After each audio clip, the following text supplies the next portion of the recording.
Where are mortgage rates today and where will they be on Thursday at the Fed meets? Hello, everyone, and welcome to the Real Estate Daily with the House Heroes. My name is Troy, and Monday through Friday, we go over the latest and greatest news in real estate, housing, and the mortgage markets. Today is Tuesday, June 14th, and let's jump right into it. Today, we're seeing so many people talk about the rate hike yesterday, and now what is the collateral damage? Well, right here on CNBC, it says real estate firms Compass and Redfin announced layoffs as housing market slows. So they obviously saw this happen, but they didn't think that we're going to see rates jump so much in one day, and they've reacted right to it immediately. So it looks like Compass has laid off 450 full-time employees. I didn't even realize, which they had, that was 10% of their workforce. I didn't even realize they had 4,500 full-time employees. I think that's kind of crazy for a real estate company, but that's what's happened. And then Redfin's laid off 8% of their workforce as well. So we're seeing these huge layoffs. I don't expect this to stop at all. I see it coming in the future. As we're seeing the mortgage rates go up, we're gonna see the housing market slow down and slow down substantially. Next article is 30-year mortgages past 6%. And this actually was an article late yesterday. We're figuring out that with this half-point rate hike, we didn't think they would go past 6, but now they're rolling right past 6 on your conventional 30-year, and this is not good. This will slow the market down. It's kind of shock factor. If you were out this weekend looking at homes and you wrote offers and you submitted offers over the weekend and even on Monday, and all of a sudden you see this huge rate hikes, you need to get back with your loan officer and figure out what your new mortgage payment is, or even if you can afford that. That is something that all listing agents need to deal with in the next 48 hours to figure out what's going on.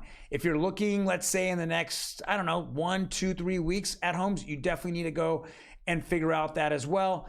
Find out what you can afford, because everything is going to change. And this isn't the end. If the Fed raises rates by 75 or even 100 basis points this week, we're going to see another substantial jump in mortgage rates by the end of week, if not a week from Monday. Next article here is mortgage delinquency rates trending down in March. And this is what we thought. I know a lot of people out there think that when rates go up, the housing market's in crisis. Well, the crisis would be there's less houses sold. Maybe houses are sitting on the market longer. But anyone that's bought a house within the last 12, 24, 36 or greater months ago, what we're looking at is they have tons of equity. So they can sell their homes and get out from underneath any hardships they might have. That's why we're continually seeing mortgage delinquency rates are down. So before we hear the word foreclosure, that's somewhere in the deep future. It's not something we're going to be hearing anytime soon. It doesn't really make sense, as everyone has equity and the job market is at full employment. At 3.5% is considered full employment.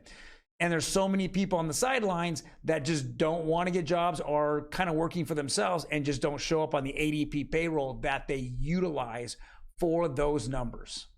And the last article here is the rates. And this is what happened yesterday. We're looking at the 30-year conforming it went up 28 basis points to almost 6%. We probably will see it roll past 6% today. 15-year conforming went up 16 basis points, approaching 5%. 30-year jumbo just got hammered, and 30-year FHA went up 13 basis points to 5.6. We are continually seeing this is called collateral damage off the Fed, who continues to raise those rates. And again, as I stated earlier, what's going to happen on Wednesday and Thursday when they raise those rates, and then the actual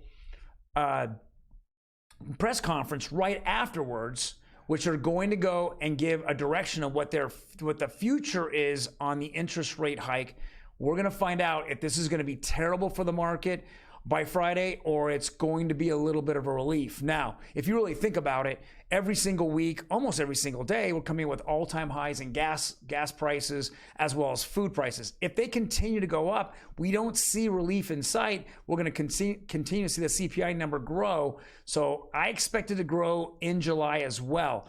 The question that we're all going to have in July is that we're going to look back at the second quarter and see if the GDP is going to either expand or retract.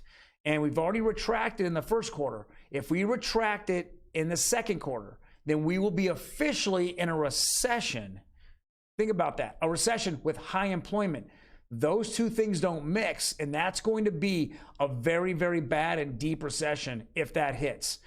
If our economy is retracting, it's going to figure it out. We're going to find all this out by July 15th. So be prepared. If I'm, in a position to give any kind of advice, and this is not financial advice, but I'm lowering any debt that I have on credit cards. This is what's going to be affected first is your credit card interest rate. They're sliding scale, and it slides off a lot off of the interest or what the Fed does, and then subsequently the reaction to the Fed. So take a look at that. Your interest rates on your credit cards might start to just explode up, and definitely check that out. The less you pay on credit card interest, the better. You pay more towards gas or food or whatever, but you just don't need to keep paying credit card interest. That's not really a good thing. Well, thank you guys very much. Smash that like button if you like the information that I'm giving. Otherwise, hit that subscribe button. We do this 5 days a week to give you a 5 or 10 minute overview of the housing market. And if you have any comments, please leave them below. Otherwise, I will see you tomorrow on Wednesday.